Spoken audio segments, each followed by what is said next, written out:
Let me get things started. Standing, of course, here with Chief Fenner. He'll be speaking in a few minutes. Appreciate Chief Pena from the Fire Department being here. Thank you, Congresswoman Sheila Jackson-Lee, for being here. Councilmember Shabazz, and all of these men and women in blue, police officers.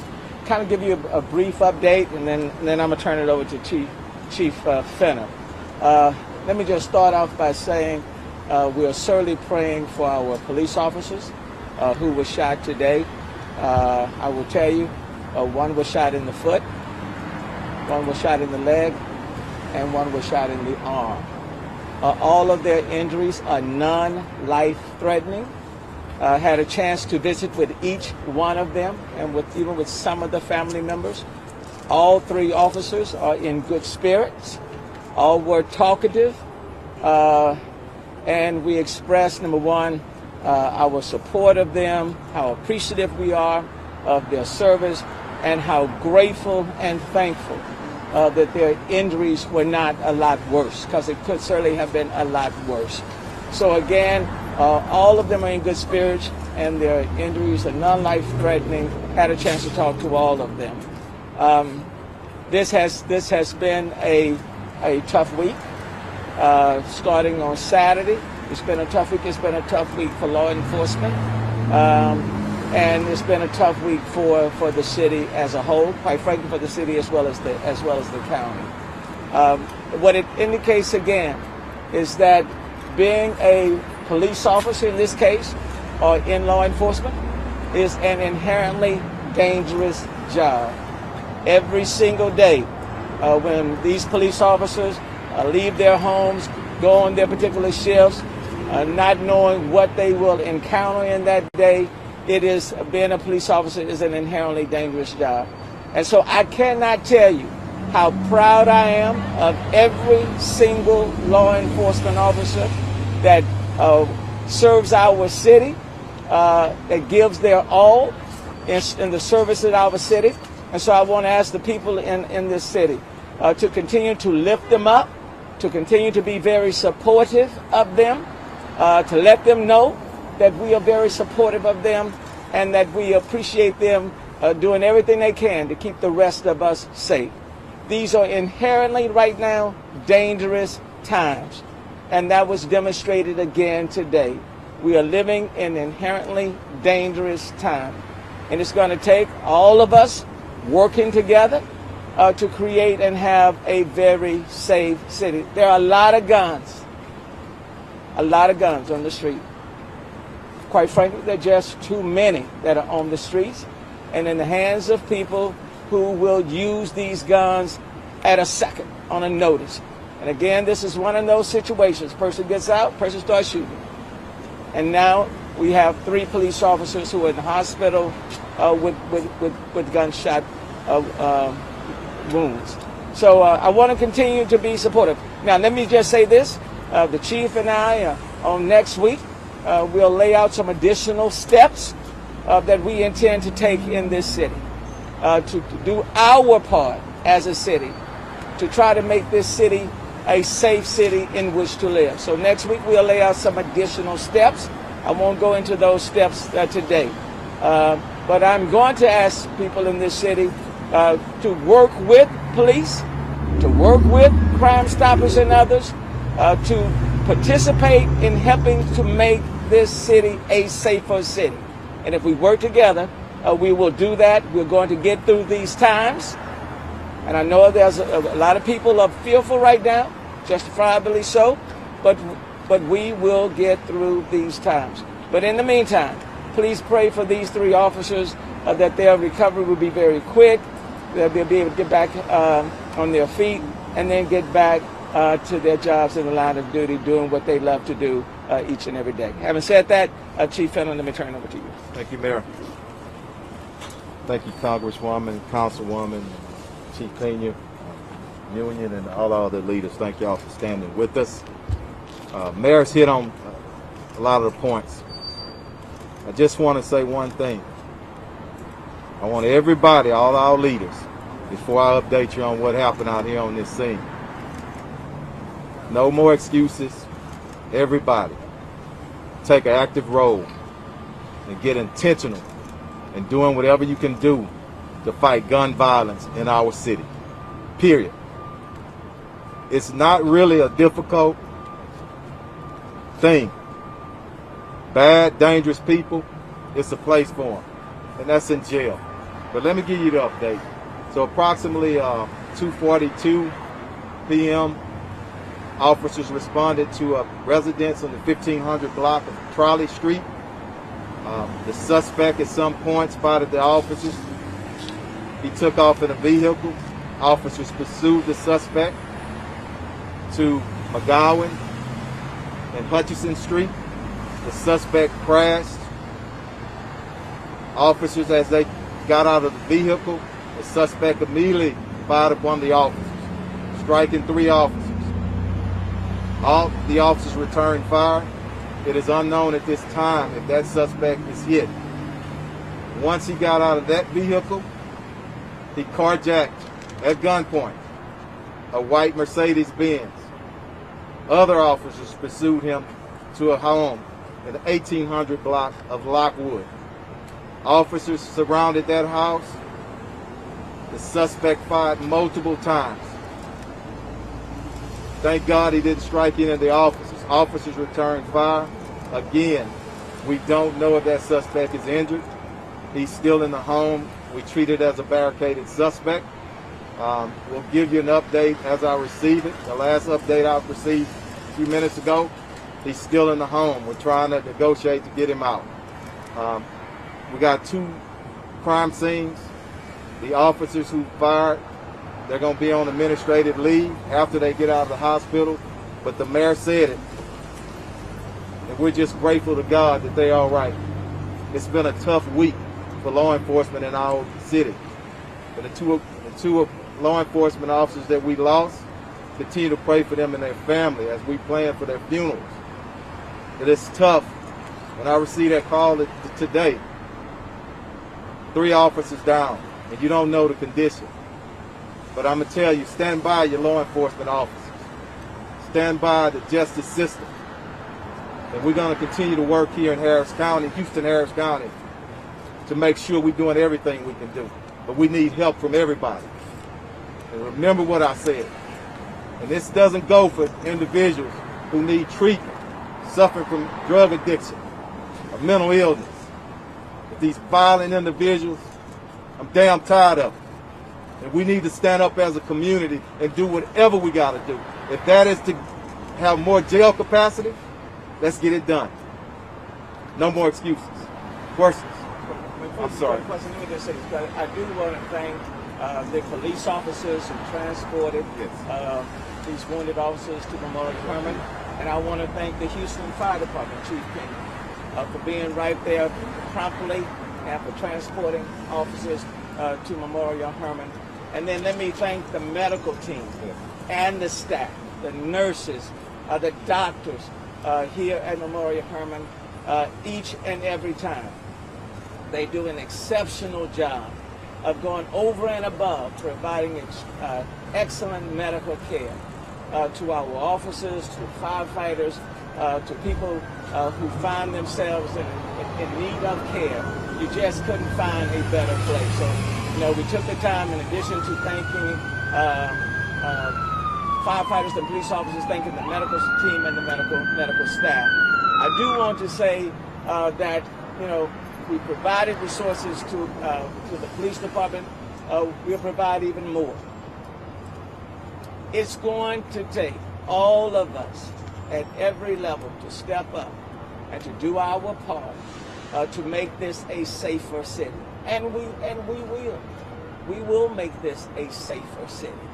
And we will provide our police officers with all the resources that they need. But I do want to say next week that we will be outlining additional steps that will be taken to reinforce police officers and others who are out here fighting to make our city safe each and every day. But I do want to thank these police officers and firefighters and others for being on the front line and for doing an exceptional job on behalf of the people in our city. Thank you, Chief. I'll give it back to you. Thank you, Mayor.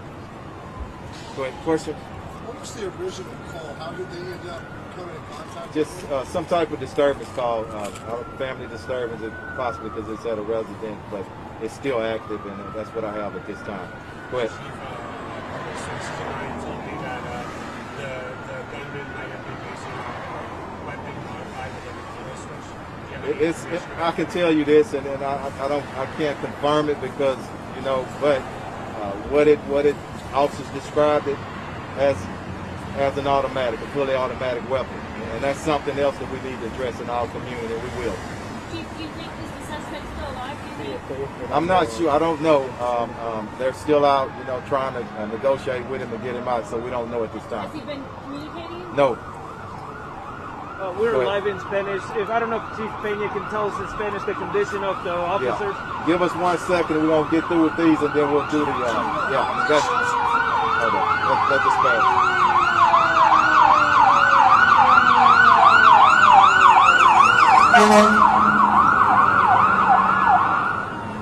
There could be 50 plus shots fired. Is that could be accurate? Multiple shots. Yes. Chief, did you say that some of the officers were transported by other officers? Yes, I think 2 of our officers were self-transported by one of our patrol officers, and the third was from HFD. Chief, was the carjacking That was carjacked. How's that person doing?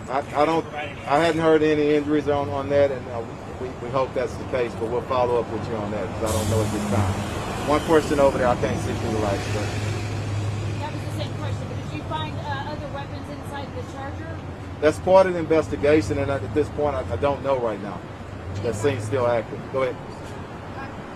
Some areas evacuated because of the danger. I'm pretty sure that's a residential area out there on Lockwood, and that's what we do. We try to evacuate everybody around there, keep them safe. Can you describe the suspect's knowledge of the home is barricaded in? Is that a home that he knows? I'm not sure. I just can tell you it's a single residence home, one story, I think. I don't have any suspect information right now. Nothing confirmed. Okay. Was there anybody in the home when he went into that home? I did get some reports that there was some residents in the home, and they ran out when he came. But we don't believe that it's anybody in there right now but the suspect. But we need to confirm that. So no potential hostages? Not at this time. Any more questions? Was the Lockwood address like a random place that he went to, or did he go there? I'm not sure. Yeah, not sure, Randy. Thanks. Chief, how is disregard for the law, for law enforcement, the lives of law enforcement? What do you attribute that to? Hey, who knows? But I know one thing, Randy. We need to address it, and we need to deal with those individuals. And one thing that people miss sometimes, it's not most of our citizens. It's a small group of individuals that's committing havoc. Our city is a great city with great people in it. We're going to stand up for them, and we're going to find out a way to deal with those very few, very violent individuals. Thanks for that question. Chief, could you let us know about the ranks of the officers injured? Everybody is, I'll give you the 3, 4, and 5 year. They all officers from Northeast. Thanks for asking. Chief, do you think they continued to participate in the shootouts after they were already injured? Let me tell you something, and that's what people need to understand about the great men and women on our police department. You have some brave officers that put their line on the line every day, and I'm proud of them. And make no mistake about it, we release video, and citizens are going to see the fight in them when they have to fight. Question for the mayor. You said that you're going to announce some initiatives next week. Are you talking to other cities? Because we know that this is happening across the country. It is happening across the country, but I would tell you I'm primarily concerned about what's happening in the city of Houston. Over the last week and a half, Chief Fenner and I and others have been talking about additional steps that we intend to take to protect the people in this city, to make this city safer. A more comprehensive approach. Quite frankly, that was going to be laid out this week, but so much has taken place this week. So we will unfold those initiatives next week. But the crime in this city is too high. Okay? And it is important that we do everything on our part at the city to combat that. Now, even everything that we will announce next week need to be augmented and supplemented by other levels. We have way too many cases that are backlogged, criminal cases, over 100,000. That's unacceptable. Okay? So there are many additional things that need to take place. But in terms of what the city can do, we will lay out those additional steps that we intend to take next week. I do want to acknowledge Doug Griffin, head of HPOU, and thank him and the union for their collaboration all throughout this. But those initiatives will be announced on next week. All right, that's it. Okay, one more, and we'll let Chief, you want to translate for us? Yes. Thank you.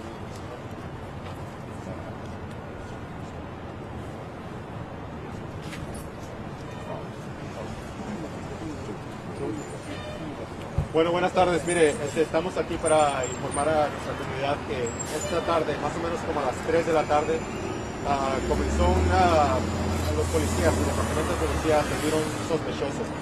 Comenzó en la calle Trolley y llegaron hasta la calle McGowan y Hutchin, donde el carro chocó. El sospechoso que estaban siguiendo salió del vehículo y comenzó a disparar contra los policías. Fueron 3 los policías que fueron heridos. Los policías tienen 3, 4 y 5 años en la fuerza del departamento. Ahorita están en condición estable y como dice el jefe de policía Troy Finner y el alcalde Sylvester Turner, están muy orgullosos. Todos estamos muy orgullosos del trabajo que hicieron en el departamento de policía hoy para poder contener esta emergencia. Ahorita el sospechoso está barracado en una casa. Todavía es una escena que sigue comenzando en pie y esperamos que se resuelva bien y apropiadamente. Pero les podemos comentar que los policías están estables ahorita.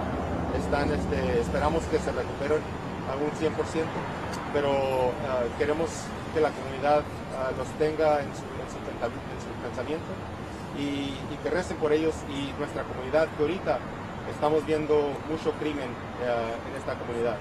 El alcalde también quiere comunicar que está incluyendo recursos apropiados para aumentar los elementos de policía para poder combatir este crimen que estamos viendo en nuestra comunidad y él está poniendo de su parte para poder hacer lo que se tiene que hacer para que la ciudad de Houston esté bien y segura. Let me just also appreciate the President and the Executive Director of the African American Police Officer League, the President as well. Okay, thank you all. All right, Thank you all.